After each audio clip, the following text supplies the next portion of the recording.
the second speaker of the affirmative team, Hana.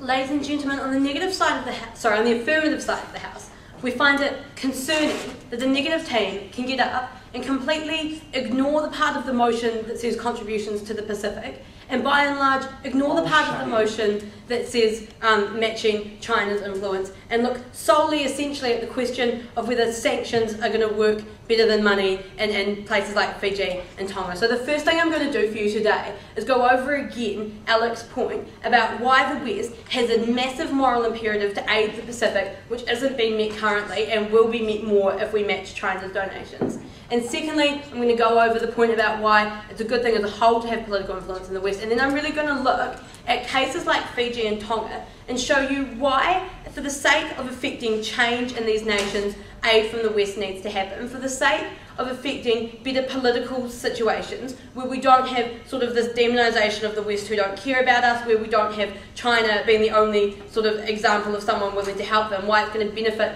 the political situation within those countries to give aid. And then I'm going to explain to you why this sort of matching China's aid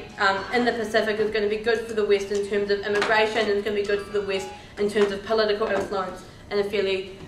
unique part of the world. And so first of all, ladies and gentlemen, Nick didn't speak about it at all, but the West has a massive imperative, moral imperative, to send aid to the Pacific. We've told you, ladies and gentlemen, that the percentage allocation of aid budgets to the Pacific is far lower per population than it is to places like sub-Saharan Africa. And we say, ladies and gentlemen, that given that similar levels of destitute poverty exist in many Pacific nations, that's simply not good enough. We've told you furthermore that these nations are ones that have been keenly affected by climate change. And the response that we had to that from Nick was, okay, some nations like Tokelau, which are really, really low, are being affected by climate change, so I guess we'll help them. But Fiji and Tonga are fine, and we have no moral imperative to help them. Well, ladies and gentlemen, that's simply not true, because we see that while nations like Fiji might be slightly higher off the ground in some places than Tokelau or Niue, we say that first of all they're still extremely low, so there's still, and especially Nadi and Suva in Fiji, their largest islands,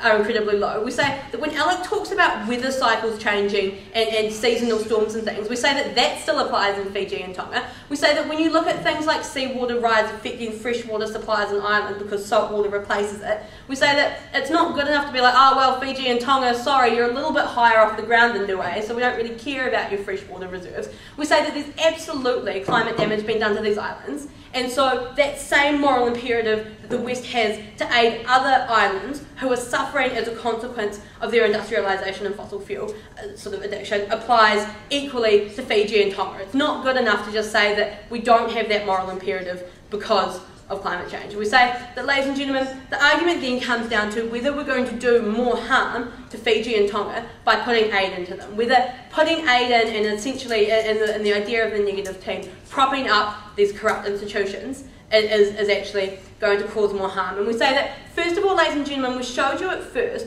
why it's a bad idea for nations to be dependent on aid from one country only. We say that when China's putting aid into sort of Fiji and Tonga, it undermines their ability to make decisions as nations. We say that if you're sort of hamstrung by aid to one country, then you can only make decisions that will continue getting you that aid from that country. We say that we see how this influences things when we look at like Japan giving aid to countries in Africa and in turn getting votes, sort of pro-whaling votes and things like this. We see how that can enforce that. So we say that it gives Fiji and Tonga a very little room to manoeuvre in there. We say that furthermore, that we don't have a choice in terms of giving aid between us placing sanctions on Fiji and Tonga and that cutting them off, and sort of them having nothing, so then they'll see how bad they are. The reality of the situation, ladies and gentlemen, is that in the West we have a choice of putting our money into Fiji and Tonga and having some influence there, or letting China put money into Fiji and Tonga and us continuing to sort of ignore that and say, well, we're not going to help at all. We say that, ladies and gentlemen,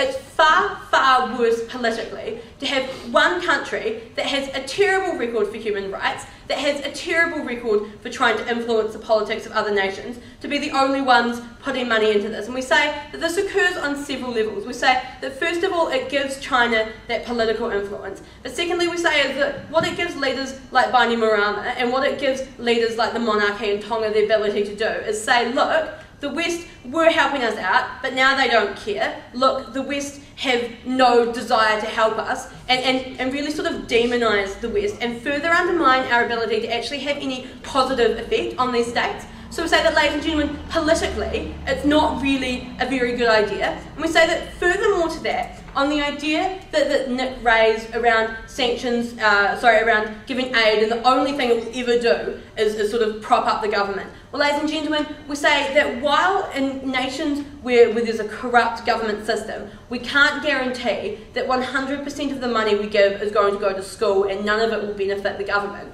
We say that it's far from the truth to assert that the West are just going to write a big cheque out to Frank Bainimarama and hold it sort of over to him and say that all the money is going to go into his government. We say that, ladies and gentlemen, when you give aid into places like Fiji, more aid reaches the people if you give it, and some of it goes to the government, than if you give nothing, ladies and gentlemen. And we say that the issue with just placing blank sanctions on nations is that it's not the government that's suffered. It's not the oppressive actions of the governments that's restricted. We say that the example that Nick gave in Tonga, where the monarchy sucks up all the money and uses it for its own evil ends, proves that the monarchy can do whatever it wants and it's not going to change by just sort of not giving them any money because they're already supporting themselves. We say that, ladies and gentlemen, when you put aid into these sort of countries, when you have any level of Western interaction with them, you talk to people about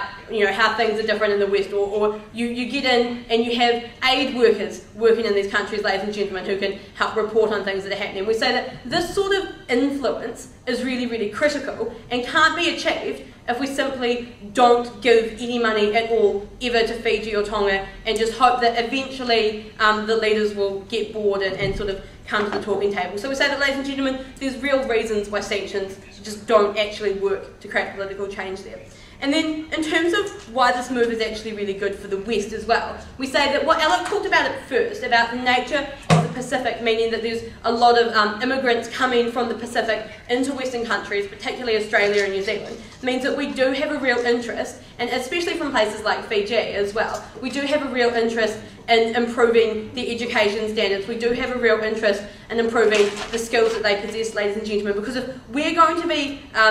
seeing a lot of these people moving to New Zealand or moving to Australia, we say it's really good that we can have them sort of upskilled a bit before they come. We say that in the context of the Pacific, the largest population of Niueans in the world exists in Auckland. We say that by matching China's contributions in the Pacific, by ensuring that we're meeting our aid sort of imperatives there, we're going to increase the education levels and the health levels of people moving into the West. And we say that that's another positive benefit. So what have we told you today, ladies and gentlemen? Firstly, we've told you that the entire Pacific that the West owes a moral duty to the entire Pacific because of the underdevelopment and because of climate change. That doesn't apply to every country except Fiji and Tonga. Ladies and gentlemen, we've told you that allowing the political influence of China only in Fiji and Tonga is an incredibly damaging situation politically and does nothing to affect the sort of change that the negative team thinks could happen otherwise. We've told you that there's flow-on benefits for the West, and we've told you that aid needs to be